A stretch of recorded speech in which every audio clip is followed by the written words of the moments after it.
Hi ಎಲ್ಲರಿಗೂ ನಮಸ್ಕಾರ. ಕರ್ನಾಟಕ ಪರೀಕ್ಷಾ ಪ್ರಾಧಿಕಾರ ಕೆಎಯಿಂದ ಕಂದಾಯ ಇಲಾಖೆಯಲ್ಲಿ ವಿಒಗೆ ನೋಟಿಫಿಕೇಷನ್ಸ್ ಆಗಿತ್ತು, ಎಲ್ಲರಿಗೂ ಗೊತ್ತಿದೆ. ಹಾಗೆ ಎಷ್ಟು ಪೋಸ್ಟ್ ಖಾಲಿ ಇದೆ ಮತ್ತು ಯಾವ ಡಿಸ್ಟ್ರಿಕ್ಟಲ್ಲಿ ಖಾಲಿ ಇದೆ ಅಂತಲೂ ಕೂಡ ನೋಟಿಫಿಕೇಷನಲ್ಲಿ ಕೊಟ್ಟಿದ್ದಾರೆ. ನಾನು ಕಂಪ್ಲೀಟಾಗಿ ಬಿಫೋರ್ ವಿಡಿಯೋದಲ್ಲಿ ವಿಒಗೆ ಸಂಬಂಧಪಟ್ಟಂಥ ಇನ್ಫಾರ್ಮೇಷನ್ನ ಶೇರ್ ಮಾಡಿದ್ದೀನಿ. ಯಾವ ಡಿಸ್ಟ್ರಿಕ್ಟಲ್ಲಿ ಎಷ್ಟೆಷ್ಟು ಪೋಸ್ಟ್ ಖಾಲಿ ಇದೆ, ಹಾಗೆ ರಿಸರ್ವೇಷನ್ ಯಾವ ಕ್ಯಾಟಗರಿಗೆ ಎಷ್ಟು ಪೋಸ್ಟ್ ಇದೆ, ಇದ್ರ ಜೊತೆಗೆ ವಿಒಗೆ ಅಪ್ಲಿಕೇಶನ್ ಸ್ಟಾರ್ಟ್ ಆಗಿದೆ, ಏನೇನು ಡಾಕ್ಯುಮೆಂಟ್ಸ್ ಬೇಕು, ನಮಗೇನಾದರೂ ಕ್ಲೈಮ್ ಮಾಡೋದಿದೆಯಾ, ರಿಸರ್ವೇಷನ್ಸ್ ಏನಾದರೂ ಇದೆಯಾ, ಹಾಗೆಯೇ ಲಾಸ್ಟ್ ಡೇಟ್ ಯಾವಾಗಿದೆ, ಫೀಸ್ ಎಷ್ಟಿದೆ, ವಿಒಗೆ ಅಪ್ಲಿಕೇಶನ್ಸ್ ಹಾಕೋದಕ್ಕೆ ಫೀಸ್ ಎಷ್ಟಿದೆ, ಹಾಗೆ ಕಲ್ಯಾಣ ಕರ್ನಾಟಕದಲ್ಲಿ ಎಷ್ಟು ಪೋಸ್ಟ್ ಖಾಲಿ ಇದೆ, ಅದರಲ್ಲಿ ಯಾವ ಡಿಸ್ಟ್ರಿಕ್ಕಲ್ಲಿ ಯಾವ ರಿಸರ್ವೇಷನ್ಗೆ ಎಷ್ಟೆಷ್ಟು ಪೋಸ್ಟ್ ಖಾಲಿ ಇದೆ ಅಂತಲೂ ಕೂಡ ಕಂಪ್ಲೀಟಾಗಿ ವಿಒಗೆ ಸಂಬಂಧಪಟ್ಟಂಥ ಇನ್ಫಾರ್ಮೇಷನ್ನ ಶೇರ್ ಮಾಡಿದ್ದೀನಿ. ಯಾರಿಗಾದರೂ ಇಂಟ್ರೆಸ್ಟ್ ಇತ್ತಂದರೆ ಡಿಸ್ಕ್ರಿಪ್ಷನ್ ಲಿಂಕ್ ಕೊಟ್ಟಿರ್ತೀನಿ, ಒಂದ್ಸಲ ಚೆಕ್ ಮಾಡಿ. ಇವತ್ತಿನ ವೀಡಿಯೋದಲ್ಲಿ ನೀವು ತಮ್ಮನೆಲ್ಲ ನೋಡಿದ್ದೀರಾ, ನಿಮ್ಗೆ ಆಲ್ರೆಡಿ ಗೊತ್ತಿದೆ ಅಂತ ಅನ್ಕೋತೀನಿ. ತುಂಬ ಚೆನ್ನಾಗಿ ಕಮೆಂಟ್ ಮಾಡ್ತಾ ಇದ್ದೀರಿ, ನಮ್ಮದು ಕ್ಯಾಟಗರಿ ಇದೆ, ರಿಸರ್ವೇಷನ್ಸ್ ಬರುತ್ತೆ, ಮಹಿಳಾ ಇರ್ಬೋದು, ರೂರಲ್ ಇರ್ಬೋದು, ಕನ್ನಡ ಮೀಡಿಯಮ್ ಇರ್ಬೋದು, ಮತ್ತು ನಮ್ಮದು ಕ್ಯಾಟಗರಿಗೆ ರಿಸರ್ವೇಷನ್ಸ್ ಇದೆ. ಇವಾಗ ಫಾರ್ ಎಕ್ಸಾಂಪಲ್ ನಾವು ಪರಿಶಿಷ್ಟ ಜಾತಿಗೆ ಬರ್ತೀವಿ, ಪರಿಶಿಷ್ಟ ಪಂಗಡ ಇರ್ಬೋದು ಅಥವಾ ಪರಿಶಿಷ್ಟ ಪ್ರವರ್ಗ 1A ಇರ್ಬೋದು, 2A ಇರ್ಬೋದು, ನಾವು ಈ ಕ್ಯಾಟಗರಿಗೆ ಬರ್ತೀವಿ. ನಮ್ಮ ಪೋಸ್ಟಿಂಗ್ ನಮ್ಮ ಡಿಸ್ಟ್ರಿಕ್ಕಲ್ಲಿ 0 ಇದೆ, ಅಥವಾ ನಾವು ವಿಒಗೆ ಅಪ್ಲಿಕೇಶನ್ ಹಾಕೋಕ್ಕಾಗಲ್ವಾ, ಇನ್ ಕೇಸ್ ನಾವು ಅಪ್ಲಿಕೇಶನ್ ಹಾಕಿದ್ರೂ ಜನರಲ್ಲಾಗಿ ಜಿಎಮ್ಮಾಗೇ ಕಾಂಪಿಟೇಷನ್ಸ್ ಮಾಡ್ಬೋದಾ ಅಥವಾ ಮಾಡುವಾಗಿಲ್ವಾ ಅಂತ ತುಂಬ ಜನಕ್ಕೆ ಡೌಟ್ ಇದೆ. ಆ ಡೌಟ್ಗೆ ಇವತ್ತಿನ ವಿಡಿಯೋದಲ್ಲಿ ಕಂಪ್ಲೀಟಾಗಿ ನಿಮಗೆ ಕ್ಲಾರಿಫೈ ಮಾಡ್ತೀನಿ. ವೀಡಿಯೋನ ಸ್ಕಿಪ್ ಮಾಡಬೇಕು ಕೊನೆವರೆಗೂ ನೋಡಿ. ಹಾಗೆ ನನ್ನ ಚಾನಲ್ಗೆ ಯಾರು ಸಬ್ಸ್ಕ್ರೈಬ್ ಮಾಡ್ಕೊಂಡಿಲ್ಲ, ಸಬ್ಸ್ಕ್ರೈಬ್ ಮಾಡ್ಕೊಂಡು ವಿಡಿಯೋ ನೋಡಿ. ಇವಾಗ ಯಾವುದೇ ಡಿಸ್ಟ್ರಿಕ್ಟ್ ಇರ್ಬೋದು, ನಿಮ್ದು ಯಾವುದೇ ಕ್ಯಾಟಗರಿ ಬರ್ಬೋದು, ಯಾವುದೇ ರಿಸರ್ವೇಷನ್ಸ್ ಇರ್ಬೋದು, ನಿಮ್ಮದು ಕನ್ನಡ ರೂರಲ್ ಯಾವುದೇ ರಿಸರ್ವೇಷನ್ ಇರಲಿ, ನಿಮ್ದು ಯಾವುದೇ ಕ್ಯಾಟಗರಿ ಇರಲಿ, ನಿಮ್ಮ ಡಿಸ್ಟ್ರಿಕ್ಕಲ್ಲಿ ಇರಲಿ ಅಥವಾ ಬೇರೆ ಡಿಸ್ಟ್ರಿಕ್ಕಲ್ಲಿ ಪೋಸ್ಟಿಂಗ್ ಇಲ್ಲ, ನಿಮಗೆ 0 ಇದೆ ಅಂತಂದರೆ ನೀವು ಜಿಎಮ್ಮಾಗೇ ಕಾಂಪಿಟೇಷನ್ಸ್ ಮಾಡ್ಬೋದು, ವಿಒಗೆ ನೀವು ಎಕ್ಸಾಮ್ ತೊಗೊಬೋದು. ನೀವು ಅಪ್ಲಿಕೇಶನ್ ಹಾಕಬೇಕಾದ್ರೆ ನಿಮ್ಮದು ಯಾವುದೇ ರಿಸರ್ವೇಷನ್ ಬರ್ಬೋದು, ನಿಮ್ದು ಯಾವುದೇ ಕ್ಯಾಟಗರಿ ಇದ್ದರೆ ಅದನ್ನು ನೀವು ಅಲ್ಲಿ ಅಪ್ಲೈ ಮಾಡ್ಕೊಳ್ಳಿ. ಬಟ್ ಎಕ್ಸಾಮ್ನ ನೀವು ಜಿಎಮ್ಮಾಗೇ ಎಕ್ಸಾಮ್ನ ಬರೀಬೇಕಾಗುತ್ತೆ. ನಿಮ್ಮದು ಎಕ್ಸಾಮ್ ಏನಾದರೂ ಕ್ಲಿಯರ್ ಆಗಿ ನಿಮ್ಮದು ಎಕ್ಸಾಮ್ ಸೆಲೆಕ್ಷನ್ಸ್ ಎಲ್ಲ ಕಂಪ್ಲೀಟ್ ಆದರೆ ನೀವು ಜಿಎಮ್ಮಾಗೇ ಕೂಡ ಮೆರಿಟ್ ಲಿಸ್ಟ್ ಮೇಲೇ ನಿಮ್ಮದು ತೊಗೊತಾರೆ. ಹಾಗೆ ಅದ್ರ ಜಿಎಮ್ ಮೂಲಕನೇ ನಿಮ್ಮದು ಸೆಲೆಕ್ಷನ್ ಆಗುತ್ತೆ, ನಿಮ್ಮ ಕ್ಯಾಟಗರಿ ಮೇಲೆ ಆಗಲ್ಲ, ಜಿಎಮ್ ಮೂಲಕನೇ ಆಗುತ್ತೆ. ನಿಮ್ಮದು ಕ್ಯಾಟಗರಿ ಮೇಲೆ ರಿಸರ್ವೇಷನ್ಸ್ ಇತ್ತು ಅಂದಾಗ ಮಾತ್ರ, ಆ ಪೋಸ್ಟಿಂಗ್ ಇದೆ ಅಂದಾಗ ಮಾತ್ರ ನಿಮಗೆ ಆಗುತ್ತೆ. ಇಲ್ಲ ಅಂದರೆ ಅದು ಏನು ಲಿಸ್ಟ್ ಬಿಡ್ತಾರೆ, ಮೆರಿಟ್ ಲಿಸ್ಟ್ ಇರುತ್ತಲ್ಲ, ಅದರಲ್ಲಿ ಅವರು ಜಿಎಮ್ಮಾಗೇ ಕನ್ಸಿಡರೇಷನ್ ಮಾಡ್ತಾರೆ. ಹಾಗೆ ತುಂಬ ಜನ ಕೇಳ್ತಾ ಇದ್ದೆ ಜಿಎಮ್ ಅಂದರೆ ಏನು, ಜಿಎಮ್ಮಲ್ಲಿ ಯಾವ ಕ್ಯಾಟಗರಿ ಬರುತ್ತೆ ಅಂತ. ಜಿಎಮ್ ಅಂದರೆ ಬೇರೆ ಏನೂ ಇಲ್ಲ, ಜನರಲ್ ಮೆರಿಟ್ ಅಂತ ಅಷ್ಟೇ. ಅದ್ರ ಜೊತೆಗೆ ಇವಾಗ ಕೆಲವೊಂದು ಸಿಚುವೇಷನಲ್ಲಿ 2A ಕ್ಯಾಟಗರಿಯವರು ಇರ್ಬೋದು, 3B ಇರ್ಬೋದು, 2B ಇರ್ಬೋದು, 3A ಇರ್ಬೋದು, SC ಕ್ಯಾಟಗರಿ ಇರ್ಬೋದು, ST ಇರ್ಬೋದು, ಮತ್ತು ಕ್ಯಾಟಗರಿ 1 ಅಭ್ಯರ್ಥಿಗಳು ನೀವೇನಾದರೂ ಜಾಸ್ತಿ ಸ್ಕೋರ್ ಮಾಡ್ತು ಅಂದ್ರೂ ಕೂಡ GM ಸೀಟ್ನೇ ಬರಿಬೋದು.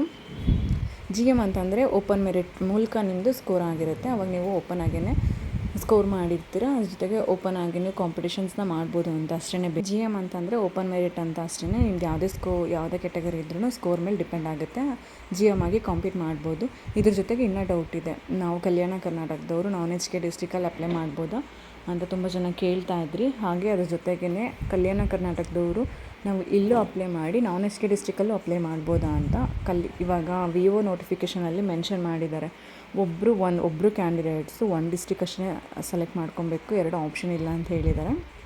ನೀವು ಯಾವುದೇ ಡಿಸ್ಟ್ರಿಕ್ಗೆ ಅಪ್ಲೈ ಮಾಡಿ, ಆದರೆ 1 ಡಿಸ್ಟ್ರಿಕ್ ಅಷ್ಟೇ ಆಪ್ಷನ್ ಇದೆ. ನೀವು ಕಲ್ಯಾಣ ಕರ್ನಾಟಕದಲ್ಲಾದರೂ ಮಾಡ್ಬೋದು ಅಥವಾ ನಾನ್-HK ಡಿಸ್ಟ್ರಿಕ್ಕಲ್ಲಿ ಕೂಡ ನೀವು ಮಾಡ್ಕೊಬೋದು. ಯಾವ ಡಿಸ್ಟ್ರಿಕ್ ಆದರೂ ಅದು ನಿಮ್ಮ ಚಾಯ್ಸ್ ಆಗಿರುತ್ತೆ. ಬಟ್ ಒಂದೇ ಡಿಸ್ಟ್ರಿಕ್ನ ಸೆಲೆಕ್ಟ್ ಮಾಡ್ಬೋದು. ನೀವು ಅಲ್ಲೂ ಎಕ್ಸಾಮ್ನ ಬರೆದು ಇಲ್ಲೂ ಎಕ್ಸಾಮ್ನ ಬರೆಯೋಕ್ಕಾಗಲ್ಲ. ವಿಒ ನೋಟಿಫಿಕೇಷನ್ ಕ್ಲಿಯರಾಗಿ ಹೇಳಿದ್ದಾರೆ, ನೀವು ನೋಟಿಫಿಕೇಷನ್ ನೋಡಿದ್ರೆ ನಿಮ್ಗೆ ಗೊತ್ತಾಗುತ್ತೆ. ನೀವು ಯಾವುದೇ ಕ್ಯಾಟಗರಿ ಇರಿ, SC ಕ್ಯಾಟಗರಿ ಇರಿ, ST ಇರ್ಬೋದು, ಕ್ಯಾಟಗರಿ 1A 2A ಇರ್ಬೋದು, 3 ಇರ್ಬೋದು, ಯಾವುದೇ ಕ್ಯಾಟಗರಿ ನಿಮ್ಮದು ರಿಸರ್ವೇಷನ್ಸ್ ಇಲ್ಲ ಅಂತಂದರೆ ನೀವು GMಆಗೇ ಕಾಂಪಿಟೇಷನ್ಸ್ ಮಾಡ್ಬೋದು. ಕ್ಲಿಯರ್ ಆಗಿದೆ ಅಂತ ಅನ್ಕೋತೀನಿ.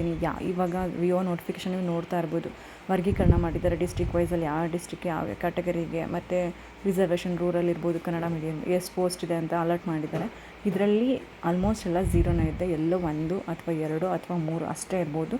ಇನ್ನೆಲ್ಲೂ ಕೂಡ ಜಾಸ್ತಿ ಪೋಸ್ಟಿಂಗ್ ಇಲ್ಲ ಕ್ಯಾಟಗರಿ ವೈಸ್ ಮೇಲೆ ಅಥವಾ ರಿಸರ್ವೇಷನ್ ಮೇಲೆ. ನೀವು ವಿಒಗೆ ಅಪ್ಲಿಕೇಶನ್ ಹಾಕಬೇಕಾದ್ರೆ ನಿಮ್ಮ ಕ್ಯಾಟಗರಿ ಮೇಲೆ ಹಾಕಿ, ಬಟ್ ಎಕ್ಸಾಮ್ನ ನೀವು GMಆಗೇ ಕೂಡ ಸ್ಕೋರ್ ಮಾಡಿಕೊಂಡು ನೀವು ಕ್ಲಿಯರ್ ಮಾಡ್ಕೊಬೋದು. ಆರಾಮ್ಸೆ ನೀವು ತಲೆ ಕೆಡಿಸ್ಕೊಳ್ದೇ ಎಕ್ಸಾಮ್ಗೆ ಪ್ರಿಪೇರ್ ಆಗಿ, ಕ್ಯಾಟಗರಿ ಮೇಲೆ ಇರ್ಬೋದು, ರಿಸರ್ವೇಷನ್ ಇರ್ಬೋದು, ಇದು ಯಾವುದೂ ನಿಮಗೆ ಮ್ಯಾಟರ್ ಆಗಲ್ಲ. ಚೆನ್ನಾಗಿ ಸ್ಕೋರ್ ಆಯಿತು ಅಂದರೆ ನಿಮಗೆ GM ಮೆರಿಟ್ ಮೂಲಕ ಕೂಡ ಸೆಲೆಕ್ಷನ್ ಆಗುತ್ತೆ. ಡಿಸ್ಟ್ರಿಕ್ ಸೆಲೆಕ್ಟ್ ಮಾಡ್ಕೊಬೇಕಾದ್ರೆ ನಿಮ್ಗೆ ಯಾವ ಡಿಸ್ಟ್ರಿಕ್ ಆದರೂ ಕೂಡ ಸೆಲೆಕ್ಷನ್ ಮಾಡ್ಕೊಬೋದು, ಅದು ನಿಮ್ಮ ಚಾಯ್ಸ್ ಆಗಿರುತ್ತೆ. ಇವಾಗ ಹೈಯೆಸ್ಟು ತುಮಕೂರು ಇರ್ಬೋದು, ಮಂಡ್ಯ ಇರ್ಬೋದು, ಬೆಳಗಾಂ ಇರ್ಬೋದು, ನೀವು ಇಲ್ಲೇ ಅಪ್ಲೈ ಮಾಡ್ತೀನಿ ಅಂತ ಹೋದ್ರು ಕಟ್ ಆಫ್ ಜಾಸ್ತಿ ಇರುತ್ತೆ. ಯಾಕಂದರೆ ಎಲ್ಲಿ ಜಾಸ್ತಿ ಪೋಸ್ಟಿಂಗ್ ಇರುತ್ತೆ ಅಲ್ಲಿ ಕಟ್ ಆಫ್ ಜಾಸ್ತಿ ನಿಲ್ಲಿಸ್ಬೋದು. ಯಾಕಂದರೆ ಅಲ್ಲಿ ಜಾಸ್ತಿ ಕಾಂಪಿಟೇಷನ್ಸ್ ಮಾಡೋರು ಇರ್ತಾರೆ. ನಿಮಗೆ ಇದನ್ನೆಲ್ಲ ನೀವು ನೋಡಿಕೊಂಡು ಅಪ್ಲಿಕೇಶನ್ ಹಾಕೋಕ್ಕೂ ಮುಂಚೆನೇ ಯೋಚನೆ ಮಾಡಿ ಯಾವ ಡಿಸ್ಟ್ರಿಕ್ಕಲ್ಲಿ ಹಾಕಿದ್ರೆ ಬೆಟರ್ ಇರುತ್ತೆ, ಯಾವ ಡಿಸ್ಟ್ರಿಕ್ಕಲ್ಲಿ ನಾನು ಕಾಂಪಿಟೇಷನ್ಸ್ ಮಾಡ್ಬೋದು, ಅಂತೆಲ್ಲ ನೀವು ಯೋಚನೆ ಮಾಡಿ ವಿಒಗೆ ಅಪ್ಲಿಕೇಶನ್ಸ್ನ ಹಾಕಿ. ನೀವು ನೋಡಿರ್ಬೋದು ಇತ್ತೀಚೆಗೆ ಸಿವಿಲ್ ಪೊಲೀಸ್ ಕಾನ್ಸ್ಟೇಬಲ್ ನೋಟಿಫಿಕೇಷನ್ ಆಗಿತ್ತು. ಆ ನೋಟಿಫಿಕೇಷನಲ್ಲಿ ಜಾಸ್ತಿ ಬೆಂಗಳೂರು ಡಿಸ್ಟ್ರಿಕ್ಟಲ್ಲೇ ಪೋಸ್ಟಿಂಗ್ ಇತ್ತು, ಜಾಸ್ತಿ ಆ ಡಿಸ್ಟ್ರಿಕ್ಟಲ್ಲೇ ಪೋಸ್ಟ್ ಖಾಲಿ ಇತ್ತು. ಹಾಗಾಗಿ ಅಪ್ಲಿಕೇಶನ್ ನಿಮಗೆ ಬೆಂಗಳೂರು ಡಿಸ್ಟ್ರಿಕ್ಟಲ್ಲೇ ಆಲ್ಮೋಸ್ಟ್ ಒಂದು 2 ಲಕ್ಷ ಹತ್ತತ್ರ ಅಪ್ಲಿಕೇಶನು ಬರೀ ಬೆಂಗಳೂರು ಸಿಟಿಗೇ ಬಂದಿದೆ. ಇನ್ನು ಆಲ್ಮೋಸ್ಟ್ ಬೇರೆ ಡಿಸ್ಟ್ರಿಕ್ಕಿಗೆಲ್ಲ ನಾರ್ಮಲ್ ಇದೆ, ಬಟ್ ಬೆಂಗಳೂರು ಡಿಸ್ಟ್ರಿಕ್ಕಿಗೆ ಜಾಸ್ತಿ ಅಪ್ಲಿಕೇಶನ್ಸ್ ಬಂದಿದೆ. ಏಕೆಂದರೆ ಯಾವ ಡಿಸ್ಟ್ರಿಕ್ಕಲ್ಲಿ ಪೋಸ್ಟಿಂಗ್ ಜಾಸ್ತಿ ಇರುತ್ತೋ ಆ ಡಿಸ್ಟ್ರಿಕ್ಕಿಗೆ ಎಲ್ಲರೂ ಜಾಸ್ತಿ ಅಪ್ಲಿಕೇಶನ್ಸ್ ಹಾಕ್ತಾರೆ. ಆವಾಗ ಜಾಸ್ತಿ ಕಾಂಪಿಟೇಷನ್ ಜಾಸ್ತಿ ಆಗುತ್ತೆ, ಕಟ್ ಆಫ್ ಕೂಡ ತುಂಬಾ ಜಾಸ್ತಿ ನಿಲ್ಲಿಸ್ಬಿಡ್ತಾರೆ. ಇದನ್ನೆಲ್ಲ ನೀವು ನೋಡ್ಕೊಂಡು ಯಾವ ಡಿಸ್ಟ್ರಿಕ್ಕಿಗೆ ಹಾಕಬೇಕು, ನಿಮ್ಗೆ ಯಾವುದು ಹತ್ರ ಇದೆ, ನೀವು ಎಲ್ಲಿ ಕನ್ವೀನಿಯೆಂಟ್ ಇದ್ದೀರಾ ವರ್ಕ್ ಮಾಡೋದಕ್ಕೆ, ಇವೆಲ್ಲ ನೋಡ್ಕೊಂಡು ನೀವು ಅಪ್ಲಿಕೇಶನ್ನ ಫಿಲ್ ಮಾಡಬೇಕಾಗುತ್ತೆ. ಇದನ್ನೆಲ್ಲ ನೀವು ತಲೆಯಲ್ಲಿ ಇಟ್ಕೊಂಡು ಯಾವ ಡಿಸ್ಟ್ರಿಕ್ಕಲ್ಲಾದರೂ ನಾನು ವರ್ಕ್ ಮಾಡೋಕ್ಕೆ ರೆಡಿ ಇದ್ದೀನಿ ಅಂತಂದರೆ ನಿಮ್ಗೆ ಯಾವ ಡಿಸ್ಟ್ರಿಕ್ ಬೇಕು ನೀವು ಅದನ್ನು ಚಾಯ್ಸ್ ಮಾಡ್ಕೊಂಡು ಅಪ್ಲಿಕೇಶನ್ನ ಫಿಲ್ ಮಾಡಿ. ಬಟ್ ನೀವು ಅಪ್ಲಿಕೇಶನ್ ಹಾಕಬೇಕಾದ್ರೆ ಡಿಸ್ಟ್ರಿಕ್ ಇರ್ಬೋದು, ಏಜ್ ರಿಲ್ಯಾಕ್ಸೇಷನ್ಸ್ ಇರ್ಬೋದು, ಕ್ಯಾಟಗರಿ ಇರ್ಬೋದು, ರಿಸರ್ವೇಷನ್ ಇದೆಲ್ಲ ನೀವು ನೋಡ್ಕೊಂಡು ನೀಟಾಗಿ ಅಪ್ಲೈ ಮಾಡಿ. ಏನಾದರೂ ನಿಮ್ಮದು ರಾಂಗ್ ಇತ್ತಂದರೆ ಮಾರ್ಕ್ಸ್ ಕಾರ್ಡ್ ಇರ್ಬೋದು, ಎಂಟ್ರಿ ಇರ್ಬೋದು, ನೇಮ್ ಇರ್ಬೋದು, ಯಾವುದೇ ಒಂದು ರಾಂಗ್ ಇತ್ತಂದರೂ ಅಪ್ಲಿಕೇಶನ್ ರಿಜೆಕ್ಟ್ ಆಗುತ್ತೆ. ಹಾಗೆ ನಿಮ್ಮದು ಪೇಮೆಂಟ್ ಕೂಡ ಮತ್ತೆ ರೀಫಂಡ್ ಆಗಿಲ್ಲ. ಅವ್ರು ಕ್ಲಿಯರಾಗಿ ಹೇಳಿದ್ದಾರೆ, ಒಂದ್ಸಲಿ ಪೇಮೆಂಟ್ ಆಯ್ತಂದರೆ ಮತ್ತೆ ರೀಫಂಡ್ ಆಗಿಲ್ಲ, ಅಪ್ಲಿಕೇಶನ್ ಕೂಡ ರಿಜೆಕ್ಟ್ ಆಗಿಬಿಡುತ್ತೆ. ಹಾಗಾಗಿ ಒಂದ್ಸಲಿ ನೋಡ್ಕೊಂಡೇ ನೀಟಾಗಿ ಫಿಲ್ ಮಾಡಿ. ನಿಮ್ಗೆ ಇನ್ನೂ ಏನಾದ್ರು ಡೌಟ್ ಇತ್ತಂದರೆ KAಗೆ ಹೆಲ್ಪ್ಲೈನ್ ನಂಬರ್ಗೂ ಕೂಡ ಕಾಲ್ ಮಾಡಿ ಕೇಳ್ಬೋದು. ಹಾಗೆಯೇ ಕ್ಯಾಟಗರಿ ಇಲ್ಲ ಅಂತಂದರೂ ನಿಮ್ಮ ಡಿಸ್ಟ್ರಿಕ್ಕಲ್ಲಿ ರಿಸರ್ವೇಷನ್ಸ್ ಇಲ್ಲ ಅಂದ್ರೂ ಕೂಡ ಎಲ್ಲಿ ಬೇಕಾದ್ರೂ ನೀವು ಅಪ್ಲೈ ಮಾಡ್ಬೋದು ಅಂತಲೂ ಕೂಡ ಹೇಳಿದ್ದೀನಿ. ಹಾಗೆ ಜನರಲ್ ಮೂಲಕನೇ GM ಮೂಲಕನೂ ಕೂಡ ನೀವು ಕಾಂಪಿಟೇಷನ್ಸ್ ಮಾಡ್ಬೋದು ಅಂತ ಹೇಳಿದ್ದೀನಿ. ನಿಮ್ಗೇನಾದರೂ ಈ ವಿಡಿಯೋದಲ್ಲಿ ಏನಾದರೂ ಮತ್ತೆ ನಿಮ್ಗೆ ಡೌಟ್ ಇದೆ ಅಂದರೆ ಕಮೆಂಟ್ ಮಾಡಿ. ಹಾಗೆ ನನ್ನ ಚಾನಲ್ ಇನ್ನೂ ಯಾರು ಸಬ್ಸ್ಕ್ರೈಬ್ ಮಾಡ್ಕೊಂಡಿಲ್ಲ, ಸಬ್ಸ್ಕ್ರೈಬ್ ಮಾಡ್ಕೊಂಡು ವಿಡಿಯೋ ನೋಡಿ. ಯಾರು ಸಬ್ಸ್ಕ್ರೈಬ್ ಮಾಡ್ಕೊಂಡಿದ್ದೆಲ್ಲರಿಗೂ ಥ್ಯಾಂಕ್ ಯು ಅಂತ ಹೇಳ್ತಾ, ಡಿಸ್ಕ್ರಿಪ್ಷನಲ್ಲಿ ನಾನು ಆಲ್ಮೋಸ್ಟ್ ಬಿಫೋರ್ ವಿಡಿಯೋ ಹೇಳಿದಂಗೆ ನಿಮಗೆ ವಿಒಗೆ ಅಪ್ಲಿಕೇಶನ್ ಹಾಕಬೇಕಂದ್ರೆ ನಿಮಗೆ ಏಜ್ ರಿಲ್ಯಾಕ್ಸೇಷನ್ ಎಷ್ಟಿದೆ, ಹಾಗೆ ಫೀಸ್ ಪೇಮೆಂಟ್ ಎಷ್ಟಿದೆ, ಲಾಸ್ಟ್ ಡೇಟ್ ಯಾವಾಗಿದೆ, ಎಕ್ಸಾಮ್ ಡೇಟ್ ಯಾವಾಗಿದೆ, ಮತ್ತು ಏನೇನು ಸಬ್ಜೆಕ್ಟ್ಸ್ ಇದೆ ನೀವು ಓದಬೇಕು ಅಂತ ಅಂದರೆ, ಹಾಗೆ ಯಾವ್ಯಾವ ಕ್ಯಾಟಗರಿಯಲ್ಲಿ ಯಾವ್ಯಾವ ಪೋಸ್ಟ್ ಖಾಲಿ ಇದೆ ಅಂತಲೂ ಕೂಡ ಹೇಳಿದ್ದೀನಿ. ಹಾಗೆ ಡಿಸ್ಟ್ರಿಕ್ ವೈಸ್ ಕೂಡ ಯಾವ ಡಿಸ್ಟ್ರಿಕ್ಕಲ್ಲಿ ಎಷ್ಟು ಪೋಸ್ಟ್ ಖಾಲಿ ಇದೆ ಅಂತಲೂ ಕೂಡ ಕಂಪ್ಲೀಟ್ ಇನ್ಫಾರ್ಮೇಷನ್ಸ್ ವಿಒಗೆ ಸಂಬಂಧಪಟ್ಟಂತೆ ಬಿಫೋರ್ ವಿಡಿಯೋ ಮಾಡಿದ್ದೀನಿ. ವಿಡಿಯೋ ಇಷ್ಟ ಆಗಿದೆ ಅಂತ ಅನ್ಕೋತೀನಿ. ನಿಮ್ಗೆ ಏನಾದರೂ ವಿಡಿಯೋ ಇಷ್ಟ ಆಗಿತ್ತಂದರೆ ವಿಡಿಯೋಗೆ ಒಂದು ಲೈಕ್ ಮಾಡಿ. ಹಾಗೆ ಯಾರಿಗಾದರೂ ಯೂಸ್ ಆಗೋರಿಗೆ ವಿಡಿಯೋನ ಶೇರ್ ಮಾಡಿ. ನೆಕ್ಸ್ಟ್ ವಿಡಿಯೋದಲ್ಲಿ ಸಿಗೋಣ. ಡಿಸ್ಕ್ರಿಪ್ಷನ್ ಒಂದ್ಸಲ ಮರಿದನ್ನು ಚೆಕ್ ಮಾಡಿ. Thank you.